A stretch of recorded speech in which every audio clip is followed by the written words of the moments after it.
Olá, a graça e a paz do Senhor. Seja bem-vindo a mais uma aula do nosso curso sobre a natureza e o caráter de Deus. Nosso curso, como você já sabe, está dividido em 10 aulas. Esta é a nossa 9ª aula e hoje nós vamos falar sobre mais um atributo moral de Deus. Vamos falar sobre a justiça de Deus. Antes, porém, de avançarmos para falarmos sobre esse atributo tão importante, é sempre bom retomarmos o conceito de atributo, que é essa qualidade ou característica atribuída ao ser de Deus. Pelo fato de, em Deus, todas as coisas serem perfeitas, completas, plenas, os atributos divinos também são chamados na teologia de perfeições divinas.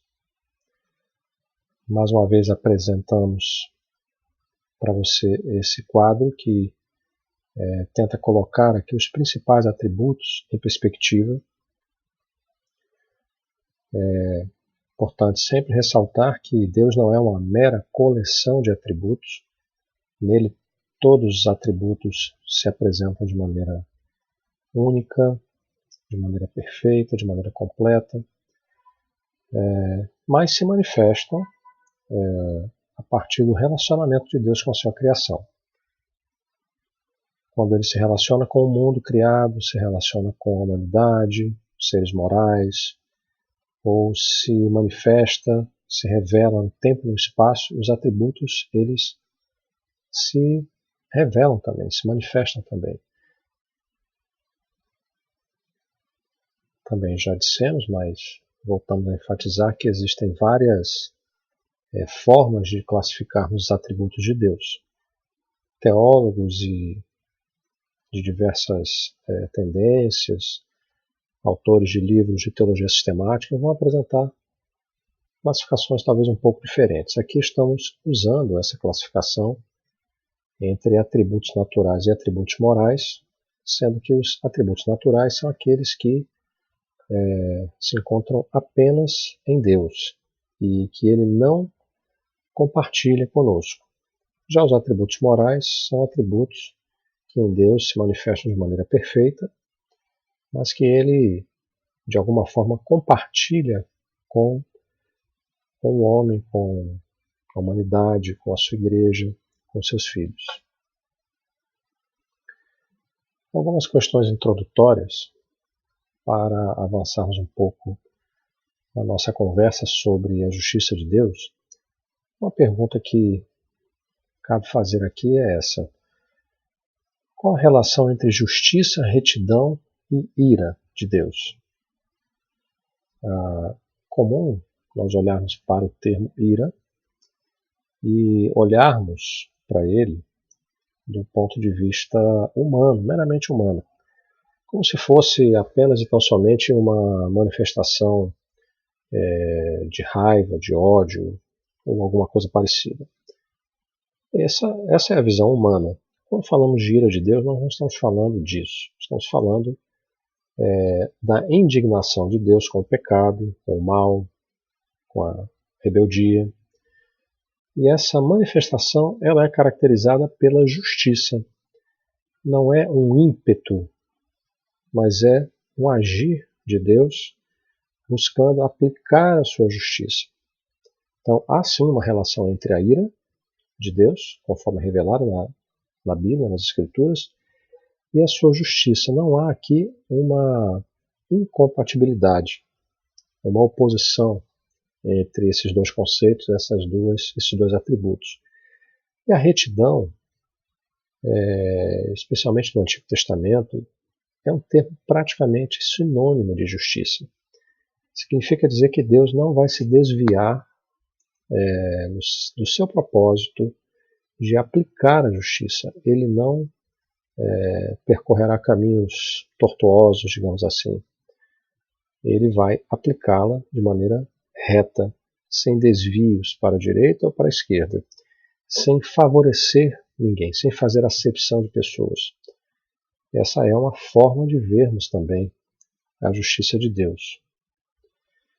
Outra pergunta, não sei se você já parou para pensar um pouco nisso, mas todos os seres humanos têm em si uma sede de justiça. Aliás, o próprio Jesus disse lá nas bem-aventuranças, bem-aventurados os que têm sede e fome de justiça, porque serão saciados. Ele promete isso aos seus filhos, aos seus servos. Todo ser humano, ao se deparar com uma injustiça, tem em si essa manifestação de indignação também, embora imperfeita muitas vezes, contaminada talvez por outros sentimentos, outras motivações, mas de uma maneira geral nós sabemos o que é a justiça e desejamos a aplicação dessa justiça. Nós não estamos falando aqui de vingança. A vingança é uma distorção do conceito de justiça. Mas quando nós nos deparamos, por exemplo, com um crime que foi cometido e acompanhamos o desenrolar de todo aquele processo que resulta muitas vezes no julgamento num tribunal humano, há uma expectativa da sociedade de todos para que a justiça seja aplicada, ainda que seja a justiça humana, limitada, imperfeita, contaminada, sim, pelo pecado, podemos dizer assim. Mas esse certamente é um dos aspectos da imagem e semelhança de Deus em nós. O nosso desejo inato de buscar justiça, reparação, de alguma forma, uma retribuição pelos atos dos homens. Avançarmos um pouco. Biblicamente falando, a justiça é um atributo de Deus que aponta na seguinte direção. Deus é aquele que age de acordo com o que é justo. E ele não apenas age de acordo com o que é justo, mas ele é o próprio padrão de justiça. E vários versículos da Bíblia, são muitos, nós temos aqui apenas alguns como exemplo, apontam para essa realidade, para esse aspecto do caráter de Deus. Então, em Deuteronômio 32, versículo 4, encontramos essa declaração de Moisés: Eis a rocha. É um título também atribuído a Deus, a rocha, que aponta aqui para a sua estabilidade, a sua segurança. Segurança também para aqueles que nele confiam. As suas obras são perfeitas, porque todos os seus caminhos são juízo. Então, perfeição e juízo ou justiça aparecem aqui em conexão estreita. Nele não há injustiça, ou seja, Deus não comete injustiças. Diferente do homem, que muitas vezes passa por cima da justiça ou perverte a justiça. Não é o caso de Deus. Ele é justo e reto. Então aparece aqui justiça e retidão em conexão com fidelidade de Deus. O Salmo 19, versículos 7 e 8, a lei do Senhor é perfeita e refrigera a alma. O testemunho do Senhor é fiel e dá sabedoria aos simples. Os preceitos do Senhor são retos. Lembrando que retidão é sinônimo de justiça. E alegram o coração. O mandamento do Senhor é puro e ilumina os olhos. Aqui, através de um paralelismo muito belo, o salmista enfatiza esses atributos de Deus. Aqui ele diz, os preceitos do Senhor, ou seja, os seus mandamentos, a sua lei, ela é reta, ela é justa. Aqui a lei do Senhor se confunde com o próprio Deus, porque ela é uma manifestação dessa justiça de Deus na sua revelação aos homens. E esse versículo, Salmo 89, 14, ele me chama a atenção para uma realidade. Eu quero aqui chamar sua atenção para a interpretação desse texto. Justiça e juízo são a base do teu trono. Misericórdia e verdade irão adiante do teu rosto. Aqui mais uma vez um paralelismo na poesia hebraica. Justiça e juízo estão aqui em paralelo com misericórdia e verdade. E a base do trono está em paralelo com o que está diante do rosto do Senhor. Mas as duas palavras que aparecem aqui eu coloquei as expressões em hebraico, tzedek e mispah. Tzedek é justiça ou retidão, ou seja, é o caráter de quem é justo, ou a manifestação desse caráter justo. E o juízo seria o lugar onde essa justiça é aplicada. Pode ser aqui o contexto de um tribunal, por exemplo, ou, de uma maneira mais geral, a forma como Deus vai aplicando a justiça dele no seu relacionamento com o mundo, no seu relacionamento com a humanidade. São colocados aqui como aspectos dessa justiça. O texto diz: a justiça e o juízo são a base do trono de Deus. O trono aqui é um símbolo para o poder e a autoridade de Deus, ou seja, Deus se assenta no trono, no seu trono, para julgar as nações, para julgar os homens, para dar a cada um conforme as suas obras. Esse é o conceito mais básico de justiça. Dizer que a base do trono de Deus são a sua justiça e o seu juízo nos revela uma coisa, que a autoridade de Deus ela é legítima, sim, porque se manifesta de uma forma justa, de uma forma reta, sem desvios. Aqui há uma conexão com verdade também, com fidelidade de Deus. Podemos ter certeza de que Deus, assentado no trono, como o juiz, ele julgará de maneira reta. Ele exercerá o seu poder e a sua autoridade de maneira reta e justa. Avançando um pouco mais para falar de justiça, essa justiça de Deus é uma manifestação da sua retidão perfeita. O Senhor é o governante do universo. Ele governa sobre todas as coisas. E nesse governo de Deus, nesse reino de Deus, os homens são seus súditos, estão debaixo da sua autoridade, a autoridade desse governo, e são responsáveis, sim, por seus atos. Então o Senhor é aquele que governa, é aquele que legisla e é aquele que julga. E aqueles que estão debaixo da sua autoridade devem responder a essa justiça, independente da sua posição nesse reino.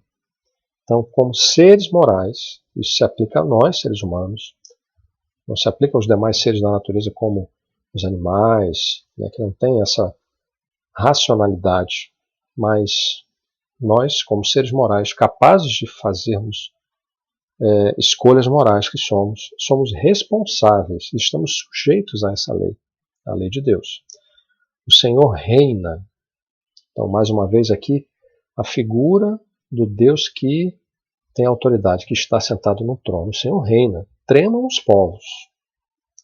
Ele está assentado entre os querubins, está assentado. O seu trono é o trono altíssimo.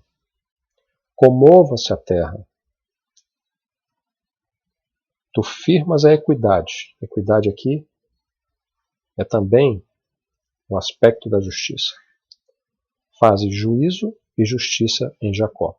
O Salmo 99 nos diz isso. Essa justiça, que é uma retidão moral de Deus, é também uma justiça retributiva, ou seja, Deus dará a cada um de acordo com as suas obras. A expressão da sua ira, a ira de Deus, é a aplicação da sua justiça. Por isso que Paulo diz lá em Romanos 1,18, porque do céu se manifesta a ira de Deus sobre toda impiedade e injustiça dos homens que detêm a verdade em injustiça.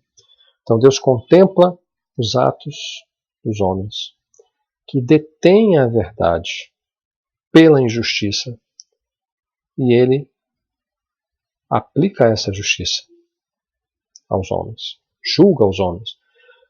É claro que aqui, no texto de Romanos, se nós continuarmos lendo o texto, nós vamos perceber o seguinte, que Deus, por sua longanimidade, por sua paciência, que é um tema que nós já estudamos também, ele retém a sua ira, ele retém esse juízo para que haja oportunidade de arrependimento, para que os homens possam se arrepender dos seus atos de impiedade, de rebeldia. Mas Deus, ele, em algum momento, nós não sabemos quando isso vai acontecer, é algo que a Bíblia projeta para o futuro, uma realização escatológica. Em algum momento, todos os seres humanos estarão diante do tribunal de Deus e serão julgados por suas obras, de acordo com as suas obras, de uma maneira absolutamente justa. E para nós, cristãos?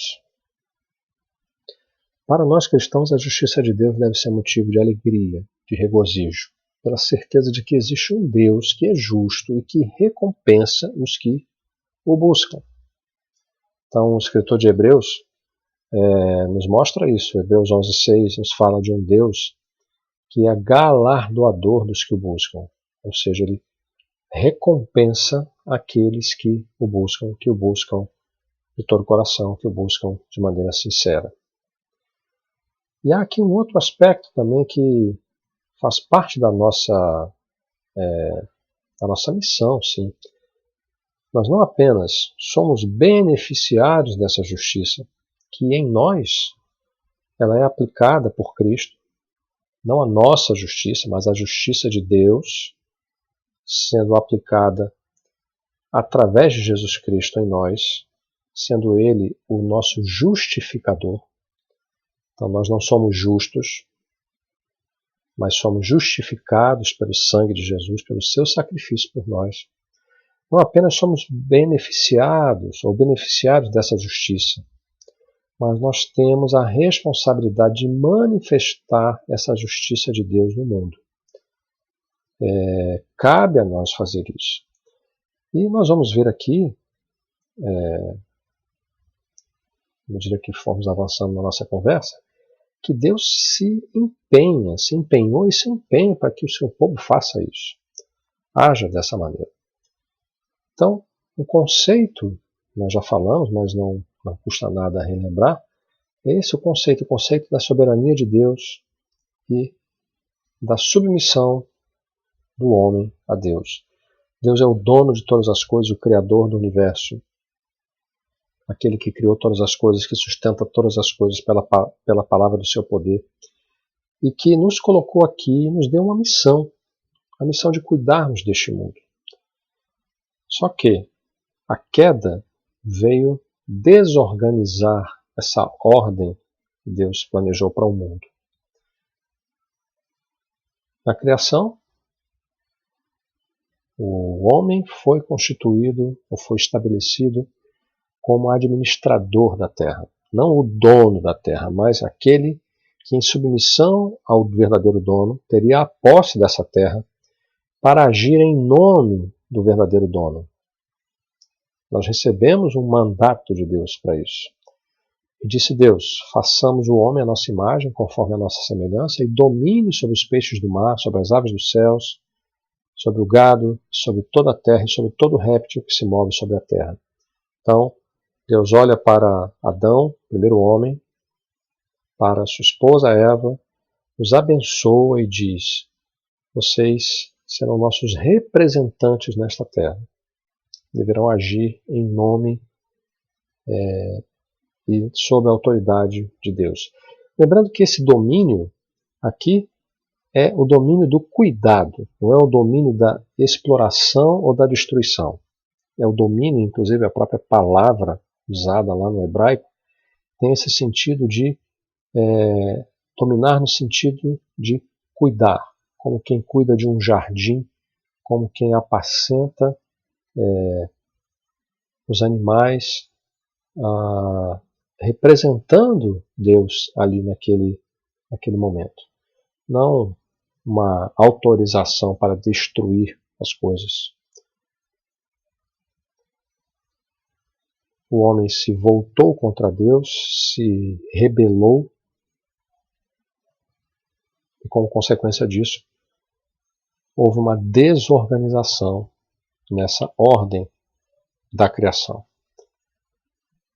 Gênesis 3,17 diz, após a queda, e a Adão disse o Senhor, porquanto deste ouvidos à voz da tua mulher e comeste da árvore que te ordenei, dizendo, não comerás dela, maldita é a terra por causa de ti. Com dor comerás dela todos os dias da tua vida. A terra, a criação, foi afetada diretamente pela queda do homem. A criação também caiu conosco. Então a maldição aqui representa isso. O que antes seria bênção, seria algo que aconteceria de uma maneira harmoniosa, passou a ser conflituosa, difícil. O pecado trouxe o individualismo, materialismo, na nossa sociedade moderna o consumismo, que traz como consequência a miséria, as guerras, a crise ecológica, tudo que está acontecendo hoje. Inclusive o desequilíbrio ecológico, como temos visto muito de perto ultimamente. Crise hídrica, extinção de animais, mudança do clima de uma maneira nunca vista antes. Tudo isso é uma consequência desse domínio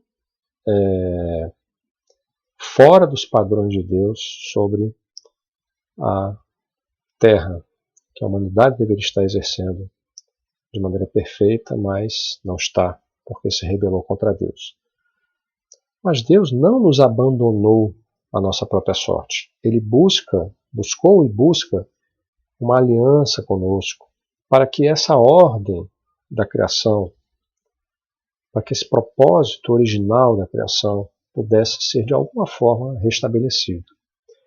E Deus fez uma aliança com o homem. A história da salvação mostra isso. E aqui nós vamos falar mais pontualmente da aliança de Deus com Israel. Então Deus busca restabelecer essa ordem corrompida pela queda, pelo pecado, ao buscar separar um povo dentre todos os povos. E veja aqui o que Êxodo 19, 5, 6 nos diz. Agora, pois, se diligentemente ouvirdes a minha voz e guardardes a minha aliança, então sereis a minha propriedade peculiar dentre todos os povos. Preste atenção nessa frase, porque toda a terra é minha. Então Deus está dizendo para eles aqui, para o povo de Israel, vocês estão sendo colocados nessa relação especial comigo através da aliança, através de uma aliança, para serem meus representantes, para serem um reino sacerdotal, um povo santo, para poderem aplicar, manifestar a minha justiça sobre a terra, como testemunho para todas as nações, porque toda a terra é minha. Então Deus aqui reafirma, eu sou o Senhor, eu sou o proprietário da terra. Não são vocês, mas vocês receberão sim de mim, através dessa aliança, a oportunidade de manifestarem a minha justiça na face da terra, como testemunho para todos os povos. E essa escolha foi feita com base na graça de Deus. É o que diz o texto de Deuteronômio 7, que aqui está. O Senhor teu Deus te escolheu para que ele fosse seu povo especial de todos os povos que há sobre a terra. O Senhor não tomou prazer em vós, nem vos escolheu, porque a vossa multidão era mais do que todos os outros povos. Pois, por serdes menos em número do que todos os povos. Mas porque o Senhor vos amava. Então Deus não escolheu Israel porque era mais poderoso, mais numeroso, de maior destaque entre todos os povos, não era uma potência militar, econômica, não. Era um povo pequeno, era um povo aparentemente insignificante diante das potências da época, o Egito, Síria, Babilônia e outros povos. Mas o Senhor os escolheu porque Ele vos amava, para guardar o juramento que fizeram a vossos pais. Por isso o Senhor vos tirou com mão forte e vos resgatou da terra da servidão, da mão do faraó, rei do Egito. Então vocês foram escolhidos não pelos seus méritos, mas pelo meu amor, pela minha graça, para que fossem para aquela terra que eu prometi a vossos pais, e lá vocês pudessem ser um reino sacerdotal e o povo santo, testemunho diante de todos os outros povos. E como Deus faz isso? Ele faz uma aliança, ele entrega uma lei e ele caminha com esse povo. A ação de Deus na história é assim: ele fez uma promessa de redenção, escolheu um povo para cumprir essa promessa, fez uma aliança com Israel, concedeu a posse dessa terra como dádiva, estabeleceu leis para aplicar a sua justiça na vida comunitária. Então talvez você esteja se perguntando por que percorremos, né, esse caminho falando de Israel, falando da aliança, falando da queda, falando da aliança, falando da posse da terra. Porque Deus disse: eu farei de vocês um povo onde vocês poderão mostrar aos demais povos, manifestar aos demais povos o que significa viver segundo a justiça de Deus, segundo a justiça do Senhor. Então entregou o Decálogo, os 10 Mandamentos, o chamado Livro da Aliança, que está lá em Êxodo, capítulos 20 a 23, uma lei cerimonial, uma lei criminal para punir os crimes, uma lei civil para regular as relações, uma lei familiar e muitas leis sociais. Então, isso tudo está dentro do contexto do desejo de Deus de manifestar a sua justiça na vida daquele povo, para que eles fossem testemunho do que significa servir ao Deus da justiça. As leis foram dadas a Israel com esse propósito, com essa finalidade. E a posse dessa terra, que na verdade pertence a Deus, mas foi dada a eles, como havia sido prometido a Abraão e aos demais patriarcas, que daria uma terra para eles, aquela terra, a terra que emana leite e mel. Essa posse traz responsabilidades éticas, responsabilidades relacionadas com a justiça de Deus. Então eles deveriam entregar os dízimos e as primícias da terra, reconhecendo assim a soberania de Deus. Tudo que eles colhiam, na verdade, pertencia a Deus, e Deus estava dando a eles, eles devolveriam a Deus as primícias. Estabeleceu o descanso sabático, o perdão de dívidas, a inalienabilidade da propriedade familiar, para que nenhuma família ficasse sem terra, para que nenhuma família ficasse sem o seu sustento naquela terra, na Palestina. O respeito à integridade dos limites, a proibição para que os marcos das propriedades não fossem movidos, não fossem removidos nem alterados. A permissão, por exemplo, a entrada de respigadores depois da colheita, como nós vemos lá na história de Ruth, registrada no livro de Ruth. O respigar era autorizar, sim, que os pobres entrassem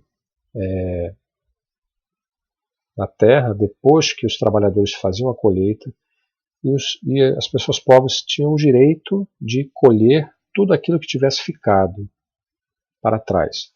Alguma coisa que caísse no chão, o trabalhador não deveria recolher, deveria deixar ali, para que os pobres pudessem ter acesso àquele alimento. E a história de Ruth mostra isso de maneira bem interessante.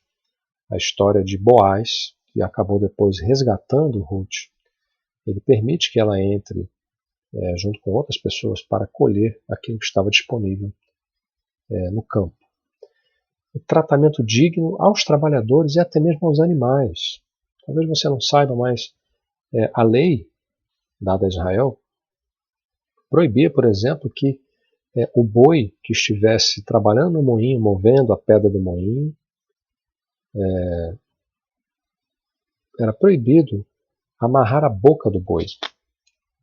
Significa dizer o seguinte, que aquele animal que estava ali, com o seu trabalho, com a sua força, produzindo, ele tinha direito também de consumir, de se alimentar daquele alimento que ele, com sua força de trabalho, estava produzindo. Então era um sinal de crueldade e era proibido pelo Senhor que os animais tivessem a sua boca amarrada, atada. Não atarás a boca do boi enquanto debulha. É o que diz o texto. E aqui temos vários exemplos da aplicação dessa justiça nas relações entre o povo de Israel. E também nas relações do povo de Israel com os outros povos. Então, por exemplo, a escravidão, que era algo que era praticado durante toda a antiguidade, podemos dizer assim, infelizmente. Mas o texto diz o seguinte, em Deuteronômio 15, quando teu irmão hebreu ou irmã hebreia se vender a ti, provavelmente para pagar uma dívida, normalmente era esse o motivo, 6 anos te servirá, mas no 7º ano o deixarás livre. E quando o deixares ir livre, não o despedirás vazio. Então aqui, o máximo que alguém poderia trabalhar por uma dívida, como escravo, eram 6 anos. No 7º ano, que seria o sábado, o descanso, ele deveria ser liberto. E não iria embora sem receber nada. Ele teria direito a algum tipo de indenização, algo que pudesse compensá-lo pelo tempo que ali ficou trabalhando. E quando o deixares ir livre, não o despedirás vazio. O trabalho, no caso aqui não o escravo, mas o trabalho, o trabalhador contratado, não oprimirás o teu próximo, nem o roubarás. A paga do diarista não manterás contigo até pela manhã. O trabalhador que vendia sua força de trabalho por um dia de trabalho, diarista, como se diz, devia receber naquele mesmo dia. Quem o contratava não podia reter o pagamento, porque essa pessoa certamente necessitava desses recursos para sustentar sua família, alimentar sua família. Então era considerado pecado reter o pagamento de um trabalhador. Então veja a preocupação de Deus aqui com os escravos e com os trabalhadores. Também dentro desse contexto da aplicação da justiça, as dívidas. Quando o teu irmão empobrecer e as suas forças decaírem, então sustentá-lo-ás, como estrangeiro e peregrino viverá contigo. Não tomarás dele juros nem ganho. Então era proibido que um israelita cobrasse juros de outro israelita. E mais, aqueles que não tivessem condições de se sustentar deveriam ser sustentados pela comunidade, como estrangeiros e peregrinos, lembrando ao povo de Israel que eles haviam sido estrangeiros e peregrinos na terra do Egito. Eles tinham sido escravos, estrangeiros e peregrinos na terra do faraó. Falando do descanso, fala aos filhos de Israel e diz-lhes, quando tiveres entrado na terra que vos dou, então a terra descansará um sábado ao Senhor. 6 anos semearás a tua terra, 6 anos podarás a tua vinha e colherás os seus frutos. Porém, no 7º ano haverá sábado de descanso para a terra, um sábado ao Senhor. Não semearás o campo, nem podarás a tua vinha. Aqui é uma preocupação com o equilíbrio ecológico. A terra precisava de tempo de descanso, chamado sábado da terra. 6 anos de cultivo e o 7º ano de pousio, de repouso da terra, o sábado da terra.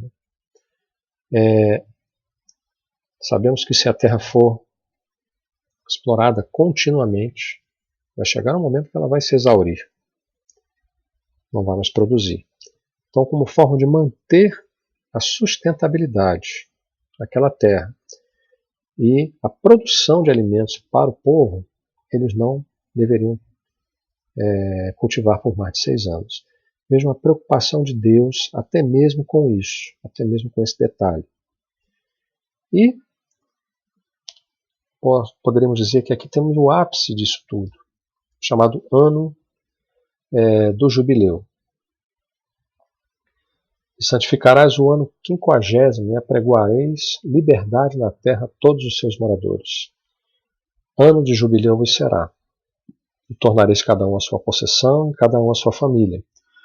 O ano 50º vos será jubileu. Não semeareis, nem colhereis o que nele nascer de si mesmo, nem nele vindimareis as uvas das separações. Porque jubileu é, santo será para vós, a novidade do campo comereis. Neste ano do jubileu, tornareis cada um a sua possessão. Está lá em Levítico 25. Então, a cada 7 anos, havia um ano de descanso para a terra, mas depois de 7 semanas de anos, ou seja, 7 vezes 7, 49 anos, no 50º ano, no ano de número 50, seria apregoado liberdade na terra. Então, quem estava como escravo seria liberto. Quem devia teria suas dívidas perdoadas. Quem tivesse perdido a sua propriedade por dívidas, ou tivesse vendido a sua propriedade por qualquer motivo, por questões financeiras talvez, retornaria à sua possessão. Então aquela terra que originalmente havia sido dada àquela família voltaria para ela. Lembrando que quando o povo de Israel entrou na Palestina, entrou na terra de Canaã, cada tribo e cada família dentro dessas tribos recebeu um pedaço de terra. Significa dizer que não havia pessoas sem terra no início do estabelecimento de Israel em Canaã. Significa dizer que Deus estava provendo ali o meio de sustento para todas as famílias. Mas, sabendo que ao longo do tempo as coisas podiam mudar, Deus estabeleceu o jubileu, esse 50º ano, onde seria apregoada a liberdade e a devolução das possessões aos seus donos originais e o perdão de dívidas.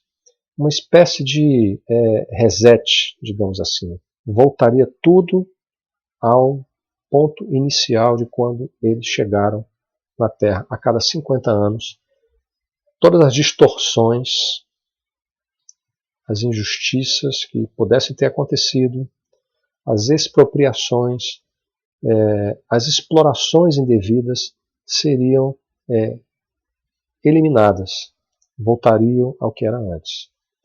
Isso é muito importante porque é uma forma de mostrar que Deus estava preocupado com a justiça. Ele queria corrigir aquilo que nós, como seres humanos, frequentemente distorcemos. Mas o que isso tem a ver conosco? Tem a ver com isso aqui.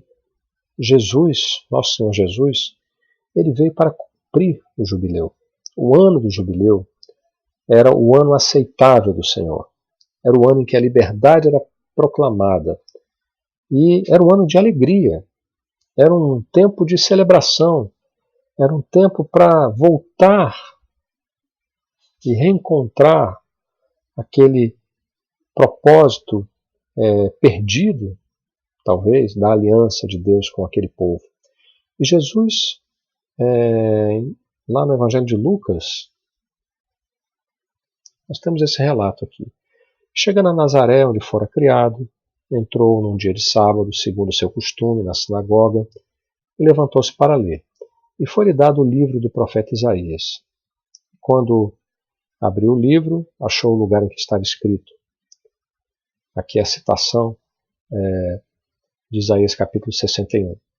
O Espírito do Senhor é sobre mim, pois que me ungiu para evangelizar os pobres, e enviou-me para curar os quebrantados de coração, a pregar liberdade aos cativos e restauração da vista aos cegos, e pôr em liberdade os oprimidos, a anunciar o ano aceitável do Senhor.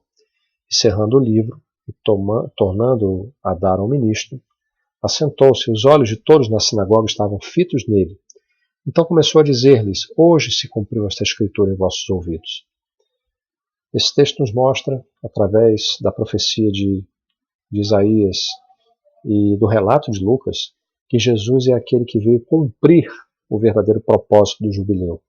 O jubileu simbolizava, representava esse ano aceitável do Senhor, que seria o tempo da libertação, o tempo de dar a liberdade aos cativos, trazer a cura, trazer o alívio para os oprimidos, para aqueles que estavam sendo explorados, anunciar o ano aceitável do Senhor. O jubileu que não seria somente o jubileu para Israel, mas algo que se estende e se estenderia a toda a humanidade. O Senhor me ungiu para evangelizar os pobres. Jesus se apresenta aqui como o Messias, aquele que é o servo do Senhor, mas que vem para apregoar o ano aceitável do Senhor. Quero chamar sua atenção para isso, também porque nós, como igreja, somos chamados, ainda hoje, a prosseguirmos com essa missão de Jesus. Nós também fomos ungidos pelo Espírito do Senhor para trazer as boas novas aos pobres, aos quebrantados de coração e libertar aqueles que estão cativos, os que estão presos, a apregoar um ano aceitável do Senhor. Por isso que, mais uma vez, eu quero concluir essa aula citando esse texto de 1 Pedro, capítulo 2, versículo 9. Vós, porém, sois raça eleita, sacerdócio real, nação santa, povo de propriedade exclusiva de Deus, assim como Israel também foi separado para ser testemunho diante de todas as nações. Nós, como igreja, fomos chamados para proclamarmos as virtudes daquele que nos chamou das trevas para a sua maravilhosa luz. Essa é a nossa missão, continuarmos a obra de Jesus. Como ele mesmo disse que nós seríamos enviados a todas as nações como testemunhas das virtudes do Senhor, os atos salvíficos do Senhor. Que Deus nos abençoe. Espero que você tenha sido edificado com essa palavra e que Ele nos conceda outras oportunidades para estarmos juntos estudando a palavra do Senhor. Deus lhe abençoe, em nome de Jesus.